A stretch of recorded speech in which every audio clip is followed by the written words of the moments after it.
esta metáfora de cómo prácticamente los líderes políticos más relevantes son Skrulls, que ya hay 1 millón de Skrulls en la sociedad, hace mucho sentido.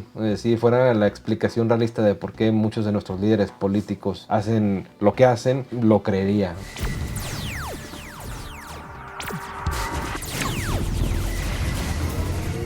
Hola amigazos, vamos un poco tarde con este análisis muy somero del segundo capítulo de Secret Invasion.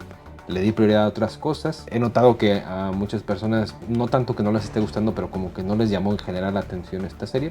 Aún así yo voy a estar tratando de publicar, sobre todo en formato de short, mis impresiones el mismo día de los próximos 4 capítulos. En esta ocasión no se pudo, pero pues bueno, he hecho el disclaimer. Creo que este capítulo construyó mucho mejor el drama. Queda mucho más claro cuál es la relación entre Gravik y Nick Fury. Este flashback que vemos al principio deja claro de dónde viene la motivación de este villano y lo hace mucho más creíble y congruente. En el caso de Nick Fury empiezo a entender cuál es el drama de fondo, cuál es el conflicto que va a desarrollar. La manera en la que ya aquí con todas sus letras explica la ausencia de los Vengadores me parece congruente, ¿no? Nick teme que los Skrull finalmente se aprovechen del material genético de los Vengadores y se vuelvan todavía más poderosos. Está bien interesante ese elemento cuando vemos con el personaje de Gia, de Emilia Clarke, la pantalla con el código genético de personajes que ya tienen, como Groot por ejemplo, que es algo que pues ya en los trailers se nos avisó. Los Skrulls van a tener el poder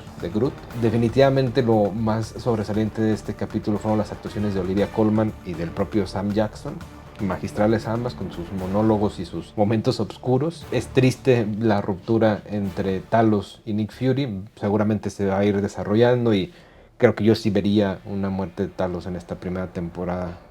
No sé si vaya a haber más de una, pero me parece que en estos 6 capítulos es hacia donde va. Y la dinámica que empieza a gestionarse ahí a través de los ojos de Gia es también muy interesante, cómo ella va dándose cuenta en dónde está metida, qué es lo que implica estar ahí en el movimiento Skrull, en esta guerra que ya es un hecho que va a ser costosa para la humanidad. Quiero hacer una mención especial al personaje de War Machine, o bueno, de Rhodes, el coronel Rhodes, con Don Cheadle haciendo un contrapunto muy interesante de Nick Fury y de Sam Jackson.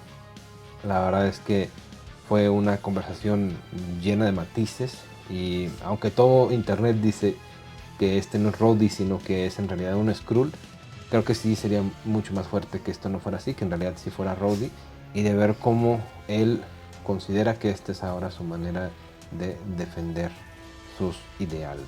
Espero yo que el personaje de Nick Fury siga teniendo este tiempo para desarrollarse. Me da mucho gusto que aún un actor tan veterano logre nuevos objetivos y lo podamos ver ahí desarrollando un personaje tan relevante en pantalla. Es lo que hay. Muchas gracias por dejarme tu comentario o tu like o compartir este video si te gustó.